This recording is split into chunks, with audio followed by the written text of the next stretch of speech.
Dieu et nos ambitions. Comment trouver l'équilibre? Bonjour et bienvenue. Aujourd'hui, nous abordons une question profonde. Comment concilier notre foi en Dieu avec nos ambitions personnelles?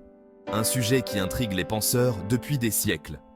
Explorons-le ensemble. Parlons d'abord d'ambition. L'ambition nous pousse en avant, elle nous donne des objectifs.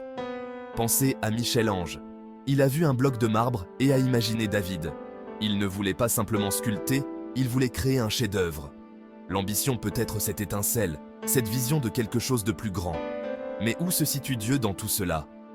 Pour beaucoup, la foi est la pierre angulaire de leur existence. Il s'agit de confiance, d'amour et d'un but supérieur. Saint Augustin a dit « La foi, c'est croire ce que l'on ne voit pas. La récompense de cette foi, c'est voir ce que l'on croit. » Cela signifie que la foi peut alimenter nos ambitions de manière que nous ne soupçonnons peut-être même pas.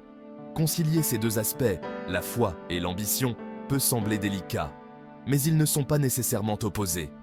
Prenons l'exemple de Martin Luther King Jr. Il avait une foi profonde en Dieu et une ambition inébranlable pour la justice.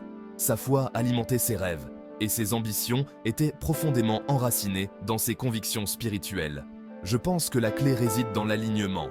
Lorsque nos ambitions sont alignées sur nos valeurs fondamentales et nos croyances, elles deviennent plus que de simples objectifs personnels. Elles deviennent une mission. Et cette mission peut être incroyablement puissante. Passons à la pratique.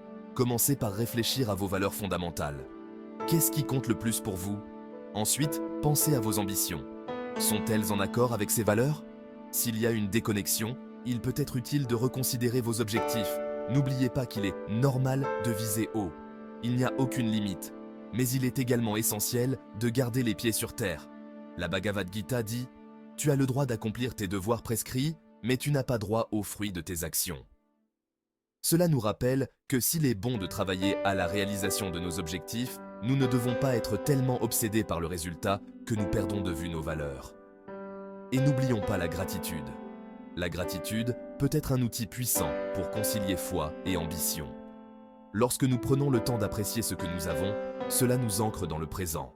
Cela nous rappelle nos bénédictions et nous aide à rester connectés à notre foi. Alors, comment trouver cet équilibre? Il s'agit d'intégrer la foi dans nos ambitions.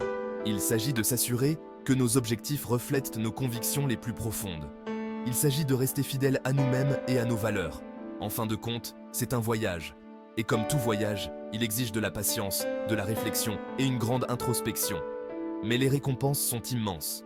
Trouver cet équilibre peut mener à une vie plus épanouissante et guidée par un but précis. Alors, prenez un moment aujourd'hui. Réfléchissez à vos ambitions. Alignez-les sur votre foi.